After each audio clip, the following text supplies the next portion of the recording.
ce soir. C'est un partenariat qui va nous permettre d'assurer la sécurité énergétique pour les 50 prochaines années. Nouvelle entente sur Churchill Falls. Hydro-Québec injectera jusqu'à 70 milliards au Labrador. Il y a un nouveau partenariat plus ambitieux pour développer Gull Island, le site hydroélectrique le plus attrayant en Amérique du Nord. À l'aube des élections provinciales, la vérificatrice générale constate que le prochain gouvernement aura peu de marge de manœuvre. Ceux qui aspirent à gouverner doivent respecter la loi sur l'équilibre budgétaire. Ce gouvernement, le gouffre Fréchette, a créé donc un gouffre financier. À 2 jours d'une surtaxe de 50 Ottawa et Washington vont-ils réussir à s'entendre? Il est 17 h, voici votre Nouveau Info.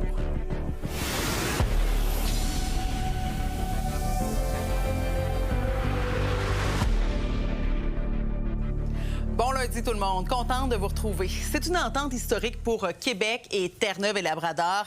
Les deux provinces en sont venues à un accord sur l'exploitation du complexe de Churchill Falls. L'objectif, revoir le partage de l'énergie et aussi augmenter la capacité de production. Des investissements de plus de 50 milliards de dollars sont notamment prévus pour améliorer et construire des projets hydroélectriques, mais aussi éoliens et aussi des lignes de transport. Jean-François, qui est sur place présentement. Alors Jean-François, une entente bonifiée de celle quand même qui avait été signée en décembre 2024.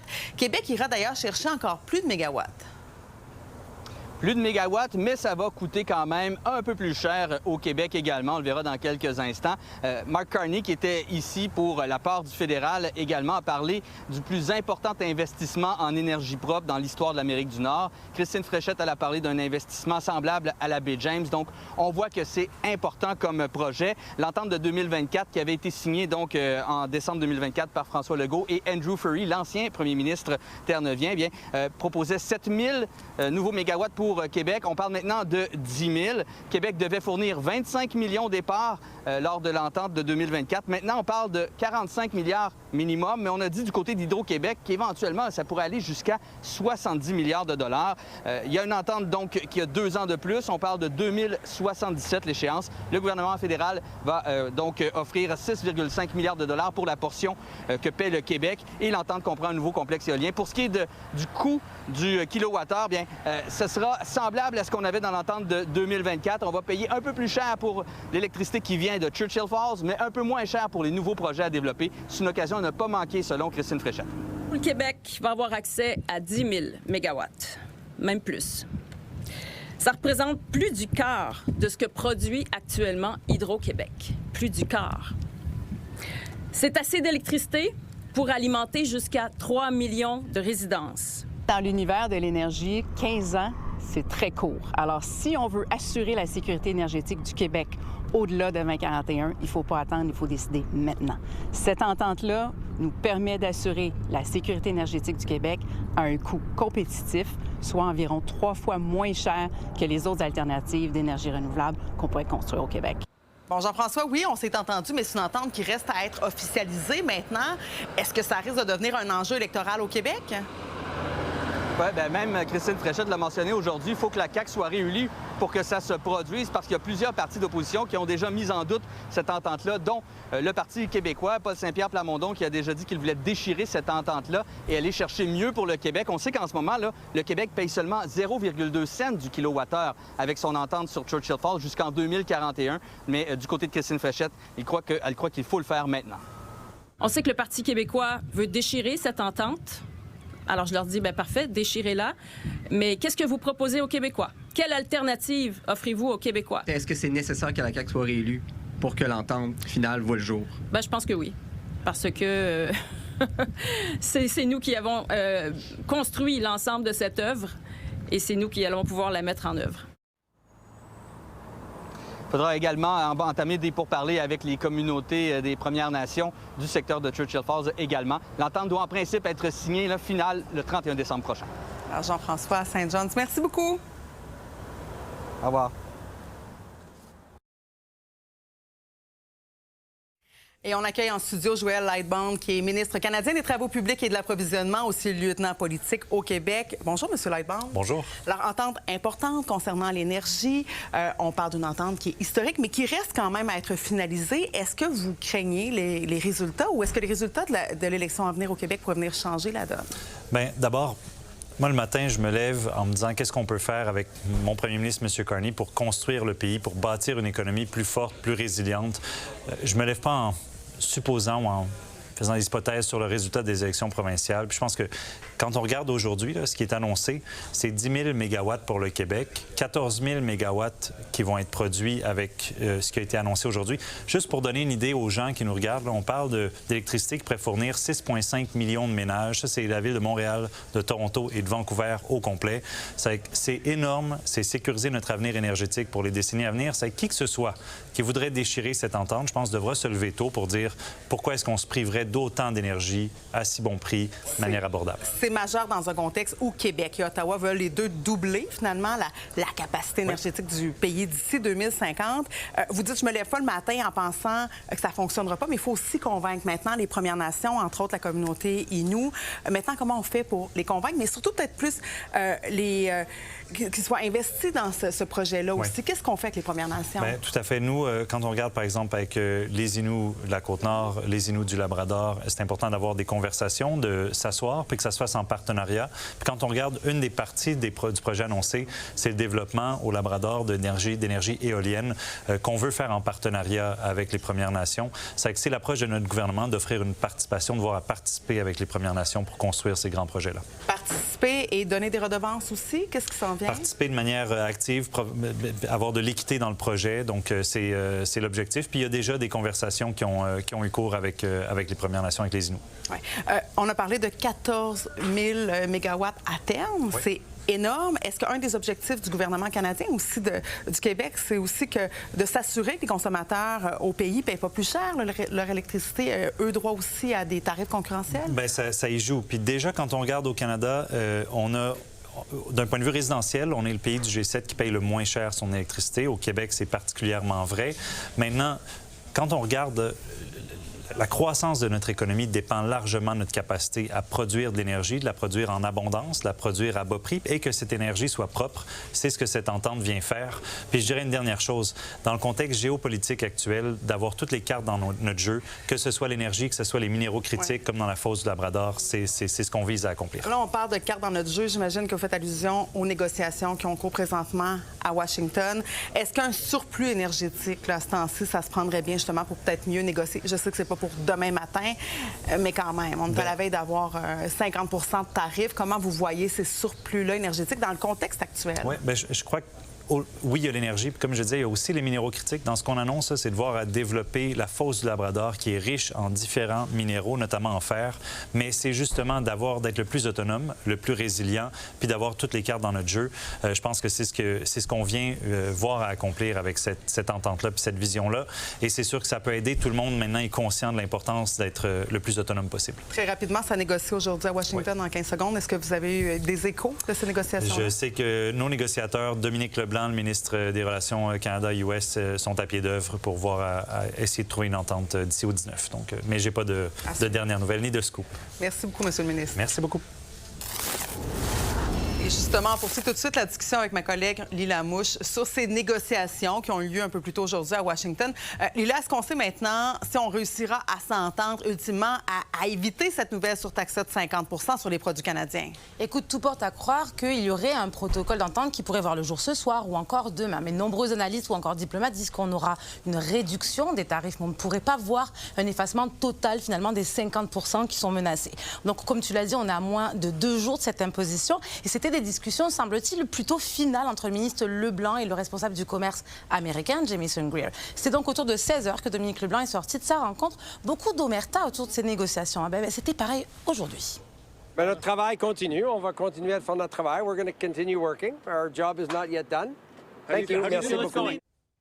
Et donc, le porte-parole du ministre Leblanc m'a répondu quand même aujourd'hui. Le Canada mène présentement des discussions intensives avec les États-Unis afin de régler les questions commerciales en suspens dans l'intérêt mutuel des deux pays. Alors, allons-nous vraiment avoir une entente dans un peu plus de 24 heures? J'en ai discuté avec la sénatrice Martine Hébert. Une entente gagnant-gagnant, je pense, avec les États-Unis et avec la présidence de M. Trump, ça n'existe pas. On a vu aussi que c'est pas parce qu'on a une entente que nécessairement elle va tenir très longtemps et il va falloir avoir fait de notre côté aussi des concessions. Bon, maintenant, il faut voir c'est quoi les concessions, parce que entre vous et moi, remettre l'alcool américain sur les tablettes, les consommateurs, ça va être eux qui vont avoir à prendre la décision, est-ce que j'en achète ou j'en achète pas. Si les États-Unis devaient en arriver en disant, on applique quand même les tarifs à partir du 19 août, c'est sûr que là, le premier ministre l'a réaffirmé qu'il est en train de préparer une réplique.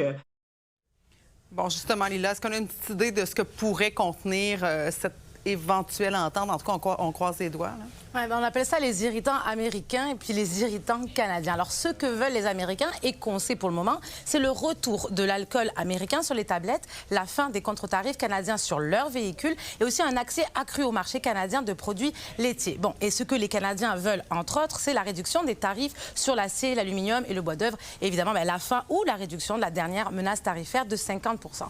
Je te le disais, il n'y a pas grand-chose qui sort de ces négociations, mais le premier ministre, M. Carney, aujourd'hui, donc à Terre-Neuve et Labrador, lui, il en sait un peu plus, on peut l'écouter. Nous sommes en train de négociations très intenses, très délicates. Ce n'est pas le moment d'avoir une négociation en public. On a des options. On a des options ici au Canada, ici au Terre-Neuve, au Québec, dans l'ensemble du Canada. Nous sommes maîtres chez nous. We can make the weather. We are making the weather. We are taking action. Nous sommes en train de négociation d'une position de force. D'ailleurs, Trump et Carney se parlent mercredi. Merci beaucoup, Lila.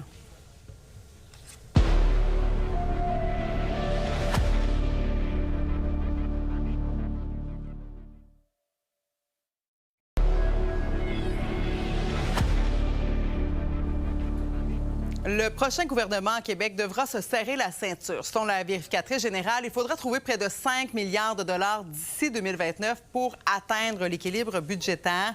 C'est la conclusion qu'elle tire de sa lecture du rapport préélectoral sur l'état des finances publiques du Québec, publié par le ministère des Finances aujourd'hui. Laurence Poirier. Le prochain gouvernement devra déployer des efforts importants pour réduire les dépenses de l'État. Et le défi sera grand. La vérificatrice générale estime plausible les prévisions de la CAQ selon lesquelles il faudra trouver 2 milliards en 2027-2028 et 3 milliards en 2028-2029 pour un retour à l'équilibre budgétaire.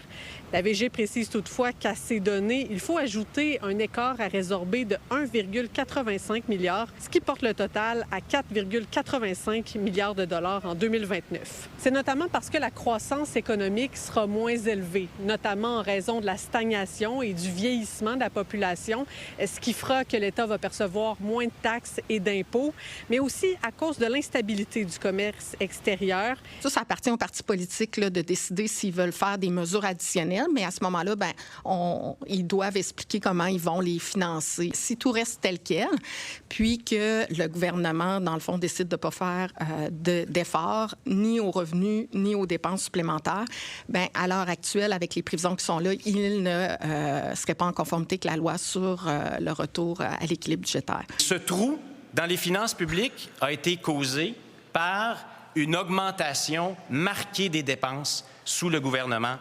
Legault-Fréchette. On peut penser aux Kings de Los Angeles, à Northvolt. On peut penser évidemment à Flying Wells, aux problèmes informatiques avec SIFA, avec SACLIC. De son côté, le ministre des Finances défend son bilan en rappelant que la dette par rapport au PIB de la province a diminué et il précise que pour trouver cette somme de 5 milliards, ça ne passe pas nécessairement par des coupures.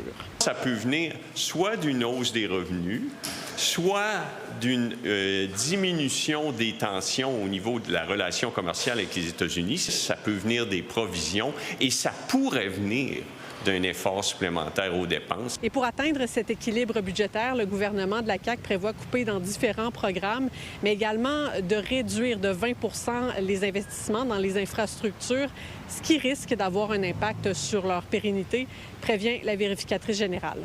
À Québec, Laurence Royer pour Nouveau Info.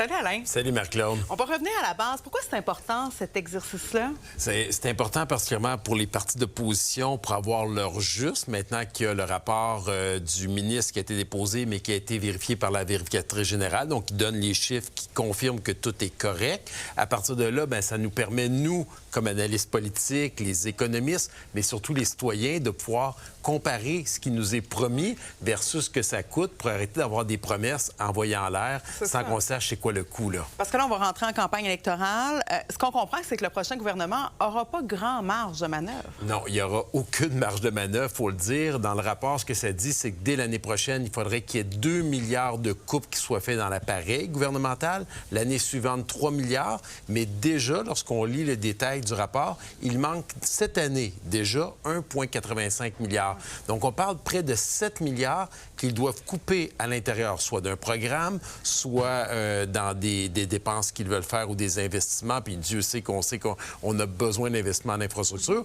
Ou le gouvernement pourrait aussi prendre la décision d'augmenter les taxes et les impôts, ce qui est très impopulaire. Donc, ce serait très surprenant de voir cette option-là. La vérificatrice ne veut pas parler encore d'austérité, mais quel genre de mesures le prochain gouvernement devrait justement devoir prendre? Toi, tu parles de hausse d'impôts, peut-être? Bien, hausse d'impôts, mais clairement, personne ne va promettre ça pendant la campagne électorale. Donc là, ça va être de voir quelle gymnastique ils vont faire, quelles promesses ils vont nous faire, parce que là, naturellement, tout le monde va vouloir promettre des nouvelles choses. Là, les gens veulent nous faire rêver. Mais on a vu déjà Éric Duhem qui a dit qu'il voulait couper de 47 milliards, donc moins de fonctionnaires pour certains. Ça va être des programmes qu'on voudra mettre de côté ou remplacer par d'autres programmes moins coûteux. Et est-ce que le gouvernement va miser, ou les partis politiques, sur une amélioration de notre économie, comme l'a dit le ministre des Finances, qui ferait rentrer plus d'argent dans les poches du gouvernement sans que ça provienne directement des contribuables? Oui. Le ministre des Finances qui assure que le retour à l'équilibre budgétaire est quand même plausible présentement. C'est ce que la vérificatrice dit. Est-ce que ce rapport-là risque de faire mal au gouvernement de Christine Fréchette?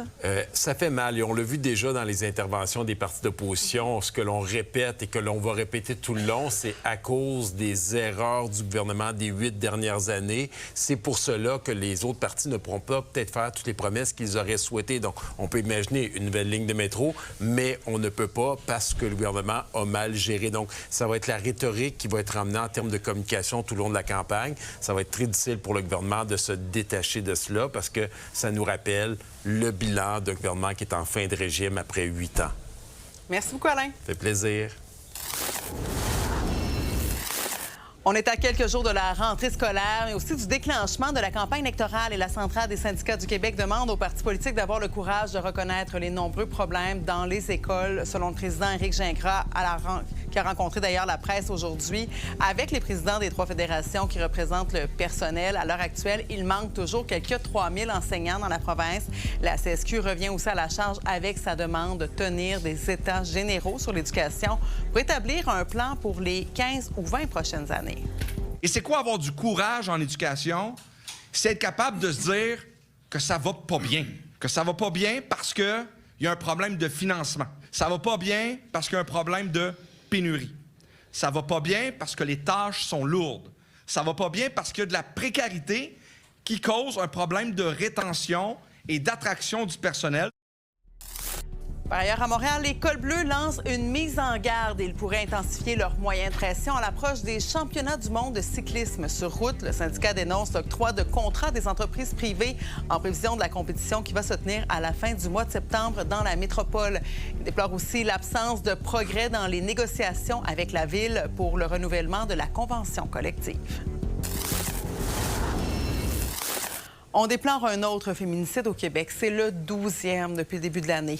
Une femme de 44 ans qui a été assassinée dans le quartier Saint-Michel à Montréal. Ça s'est passé samedi dernier. Un drame qui serait survenu en plein jour devant aussi des membres de la famille. Le suspect, son conjoint, est toujours à l'hôpital dans un état stable après s'être infligé lui-même des blessures. La suite avec ma collègue Lily Mercure. C'est dans un appartement de la 9e avenue entre les rues Crémazie et Villeray qu'une femme de 44 ans a été assassinée samedi. En arrivant sur place, les policiers ont découvert le corps d'une femme inanimée qui comportait des marques de violence faites avec un objet tranchant. On a juste entendu, dans le fond, je sais pas si c'est la mère ou la tante ou quelque chose, mais c'est clairement quelqu'un qui était proche, qui a vu ce qui s'était passé, puis elle criait, là. C'est pas mal ça. Est-ce que vous avez entendu des mots? Non, juste à crier comme au meurtre, là. Genre comme qu'est-ce que quelqu'un se faisait tuer, là, t'sais. Ou elle avait vu quelque chose qui était horrible, là. Sur place, les policiers sont aussi tombés sur un homme de 51 ans qui avait des blessures au haut du corps, des blessures qu'il se serait lui-même infligées. Il s'agit du conjoint de la victime, a confirmé le service de police de la ville de Montréal. Et il est pointé comme le principal suspect et repose actuellement à l'hôpital dans un état stable, mais n'est pas encore apte à comparaître. Pour cette voisine, ce drame familial lui rappelle de douloureux souvenirs. Well, for myself, I've been a victim of violence. I actually survived in 2019. And seeing this,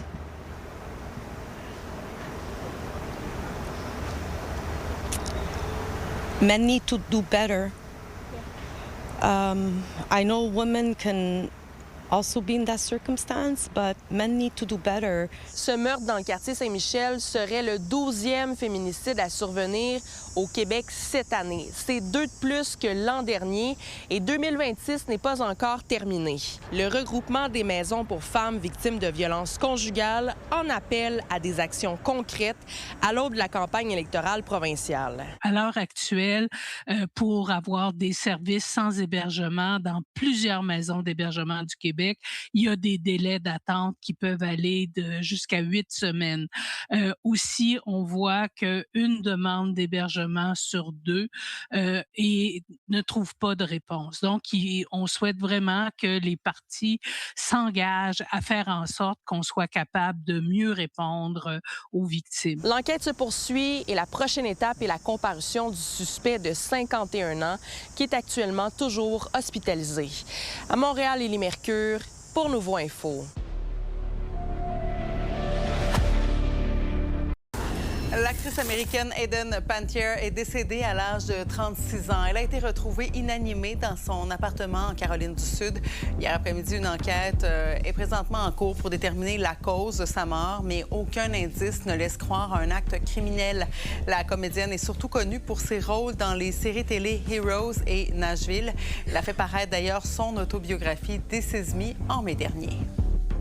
Alors voilà, c'est complet pour ce bulletin d'information. À 22h, on va revenir sur le blitz de négociation entre Ottawa et Washington à 2 jours de l'entrée en vigueur de tarifs de 50 %. On va en discuter avec l'avocate en droit du commerce international, Maître Geneviève Dufour. À tantôt.